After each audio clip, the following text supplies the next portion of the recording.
Yeah. Look at it. I mean, honest to God, he runs like. All I keep thinking of is Jerry Lewis doing a character. Big story breaking out of Washington, D.C. This is a big story. Big story. And so big that the attorney general and the head of the FBI tweeted about this story. That's how big the story is. Do you want to know how big the story is? That's how big it is. They took time, the attorney general and the head of the FBI took time out of their day to tweet about this story. That's how big this is. What is it about the Epstein? No. Is it about we caught Israeli spies inside the White House? No. Is it we found the CIA lying to Congress? No. What is it?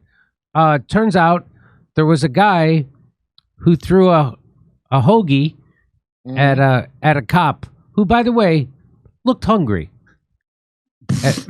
These guys look like they're hungry. So let's watch. This is what happened. So he's yelling at the cops in D.C., and then he whips a hoagie at him, or a Subway submarine sandwich, and then he tries to take off. And he runs like almost as fast as Jerry Lewis doing a character. That's how. I mean, this lady with the thing. Hi. It's very Steven Seagal run. You see, the guy can't run. Why would you put yourself in a position where you're going to have to outrun somebody when you run like Jerry Lewis with the hitting and the lady? I have the glasses and the stop it with the thing. I'm going to try and run. He runs like that. That's not how. He's an emotional, mind-controlled idiot, like many of the morons in D.C. Why would you throw a sandwich at a cop? What is your statement of that? And I want them to beat you up if you did that, by the way. I don't want people to throw sandwiches at cops. So he threw a Subway sandwich at that cop, and then they chased him down and got him. And I bet he's going to get more time than that pervert Jared did from those Subway commercials. That's all I'm saying. I bet he's going to get a nightstick in the... You want to watch it again? Here it is. Yeah. So he gets mad, throws it at him, and then game on. We got a couple of chubby cops chasing a guy who can't run. Look how long it takes him to catch up to them. The guy can't run for shit. Yeah. Look at it. I mean, honest to God, he runs like. All I keep thinking of is Jerry Lewis doing a character. It's insane. As you know, I'm not a cop, Jimmy, and I'm not a Fed. But if that guy threw a sandwich at me like that, I would chase him down and beat the daylights out of him. If I had a uniform on, it's even more imperative that you do that because no one respects you if this guy can peg you with Subway sandwiches. So Attorney General Pamela Bondi, she also tweeted about it. She says, if you touch any law enforcement officer, we will come after you. They're really making this a big deal. I just learned that this defendant worked at the Department of Justice. No longer. Wait, what? The guy worked at the Department of Justice. So the crime rise in D.C. is coming from inside the Trump's Justice Department. What is happening? Yes. Yes. Dude, this is weird. And so they charged him with a felony. It's since been it's a felony. I guess he already had a preliminary hearing, and the judge said, "No, you're overcharging. It's not a felony that you threw a." I mean, you know, hey, maybe how do we know that the police officer wasn't gluten intolerant? Maybe that's the problem, right? Was there an altercation before he threw the sandwich, or did he just come up to them? I mean, the cop they're not very tolerant of anything else. Why would he be tolerant of gluten? You know what I'm talking about? Come on. Come on. So here's the crazy part of this tweet, Kurt. She says, this is an example of the deep state we have been up against for 7 months. And here I was thinking the deep state was the permanent intelligence apparatus overthrowing foreign governments while increasing intrusive and illegal surveillance both at home and abroad. But it turns out it's actually a guy in D.C. throwing a Subway sandwich at an ICE agent. That's the deep state. Yeah, I think that guy's from the deep throat state, if you know what I mean. I think I know what you mean. Based on his run.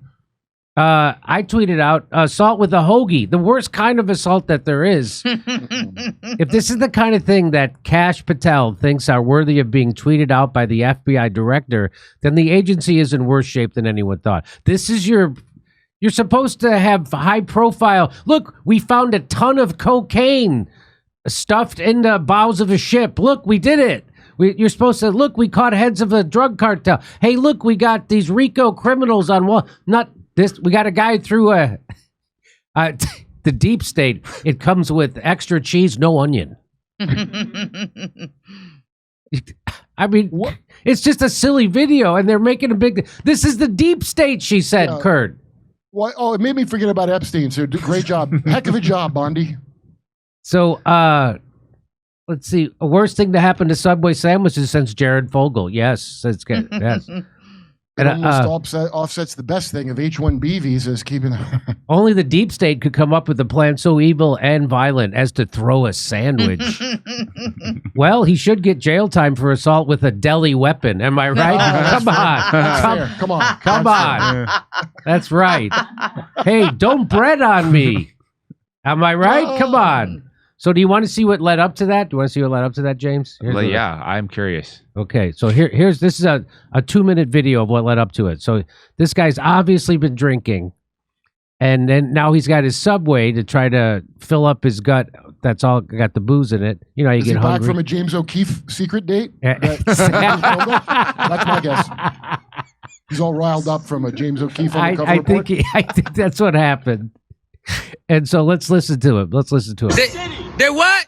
You see these fascists right here in our fascists? Fuck you, fascists. Well, I think that's pretty low. That's a pretty low bar for fascists. If you could tell them F you right to their face and they just walk past you and don't do anything. It's not really that much of a police state, right? If you could just go F you right out in the middle of the street and they just walk by and leave you alone. It doesn't seem, I don't know. Anyway. How much do you want to bet, Jimmy, that this guy that I read as an emotional gay man who works in politics is actually married and says he's not gay? I'll bet you that's part of the story. I'll bet you anything. Like Ben Collins is married to a woman. Yeah, okay. Okay, I don't know who Ben Collins is, but yeah, you do, from the Twitter files. Oh, that Ben Collins. Okay, here we go. So these black guys filming are laughing at this guy. And he yells like the whitest of white people. Shame. We really talking real shit. I need to do some background studying about the Federal Bar Association.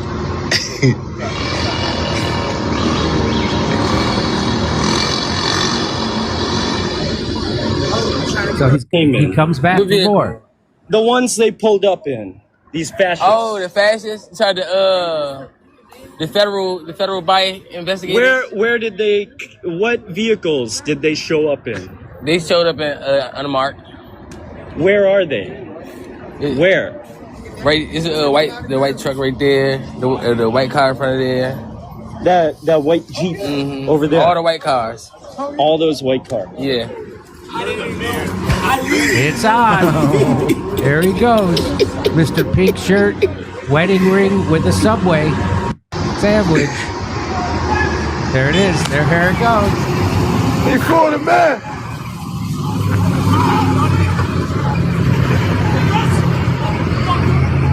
They don't really seem that fascisty if he's allowed to get right in their face, wave his fist at them. He's waving his fist at them. How fascist are they? No. You know, man, he's super bad. No. Bro. It's not worth it, bro. Here it comes.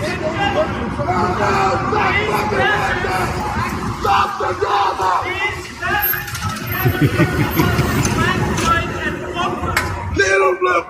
It's not fucking worth it. What is the black guy yelling at him? Fight the fucking crowd, man. Fucking way. You busy? Here it comes. Motherfucker!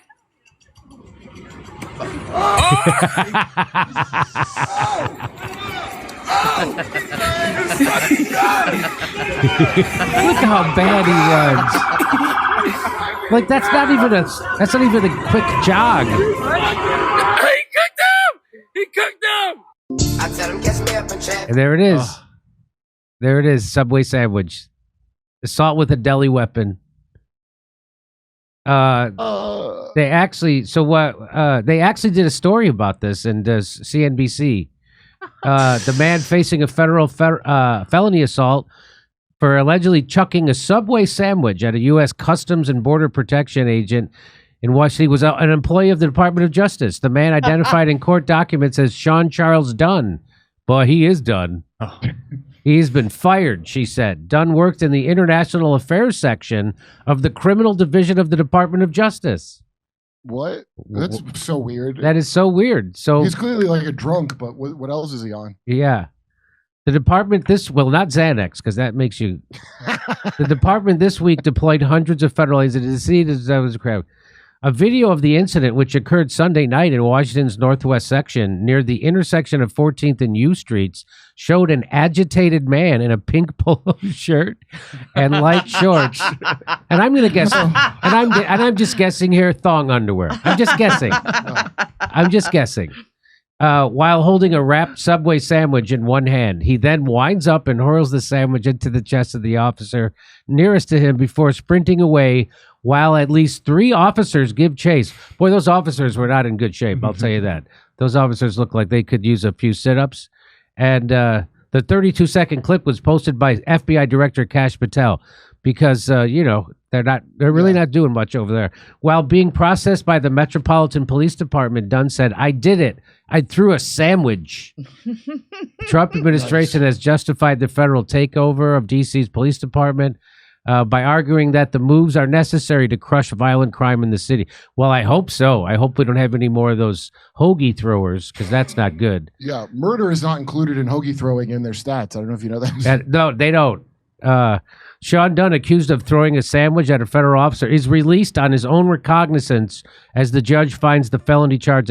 So he doesn't even have to post bail. Yeah, well, I mean, because he threw a sand. They act like he threw a Molotov cocktail. He threw a sandwich. He threw if you attack a cop in any way, they were going to treat it like you threw a Molotov cocktail. So it is a little odd that he's going to be fine and just lose his job, because I know I've seen people do all kinds of stuff with cops and they don't get off that lightly. Yeah, Well, I'm sure they gave him gave him the business until he came, and then they were like, "I don't want to do this." What's your take on the whole DC cop ramp up, James? My take on it? Well, it's not ideal. But okay, so here's the thing. And are you running for something right now? No. Okay. No, I think it's like, I just see it as like a stepping stone towards more of these clampdowns. Like, nobody wants homeless people around, but do you send like ICE agents to go in and get them? That's my issue with this. Is like, is this a trial in DC and then you're gonna go to like Chicago and LA or whatever? I mean, is that really the plan, to imprison homeless people? I haven't heard him say that. He said we're going to evict them. Yeah, but where are they going to go? But it's like weird because they've already been evicted. They're already outside. It's like, sorry, someone beat you to it. They're going to have to house them and kick them out of those houses. Yeah, you have to give them a house, then kick them out. I mean, I just think that somebody told Trump this idea and said, "Hey, by the way, in DC, did you know there's this law that you can just invoke and then you could take over the police department?" I'm sure and Trump, it was Stephen Miller who told And then him. Trump said, "Oh yeah, that's a good idea, and then let's do that, and then maybe it'll distract from the Epstein, whatever we can do." I think it is distracting. I just think that there's too many loose things going on. They're being really sloppy with all these different moves that they're making, these chess moves, quote unquote chess moves. Yeah, they're more like checkers. I think they're more like there's more to it. No, I promise you there's more to it. Just like that shooter that we all forgot about, that they said possibly white shooter with the AR in New York. In New York? Oh, the guy who they said he was going after he was going after somebody else. Yeah. Do you know what that story was? Yes, they said that he was going after the NFL because of CTE. Yeah, but that's not why he went. I have no idea. What I do know is that I used to work in one of those buildings in New York. It's not so easy just to get in. No, he was going towards it. There was another office. He went to the wrong office. No, but I'm saying you can't even walk into the office without a badge. There's like 10 guards downstairs, so I don't even know how you got upstairs. I watched Mr. Robot. Uh-huh. I know how you have to get into how hard it is to get into places. in New York, and in here, You got to maybe steal in somebody's fob card, you know? Yeah, You got to have but sex he's with them open first. carry though. But he was going in with the Yeah, he's going in open carry. That wrong floor thing, I don't believe that. I think they're just saying that Because of the Not one 33rd part of floor that story thing? is accurate. You think he was? Not one part. You think he knew about the male cheerleaders that were coming down the pike, and he was preemptively trying to shoot them? If only Shawn Dunn had known, maybe it would cheer him up and he wouldn't have to throw a sandwich. Hey, if you or a family member are on Medicare or turning 65 soon, you need to listen to this. Medicare enrollment is full of misinformation, and the more confused you are, the easier it is for scammers to steer you into overpriced Medicare plans that make them more money while claiming that they're unbiased. Trump's Department of Justice just sued 3 of the biggest Medicare brokers in America for allegedly doing exactly that. The victims, Americans like you who deserve better. I trust Chapter because I did my research. Chapter's advisors make Medicare simple and always put you first. They listen carefully, compare every plan, and help you get the most savings. On average, they save people $1,100. These guys won't push you to choose one plan over another, and if you're already on the right plan, they'll tell you that instead of trying to get you to switch for their financial gain. So choose the right Medicare plan for yourself with trusted guidance from Chapter. Give them a call today at the number on the screen to make sure your Medicare plan works for you. Most people wish they'd called them sooner. Come see us on tour in Rutherford, New Jersey, New York, Edmonton, Calgary, Vancouver, Appleton, Wisconsin, Rosemont, Chicago, Louisville, Kentucky, and Fort Wayne, Indiana. Go to jimmydore.com for a link for tickets.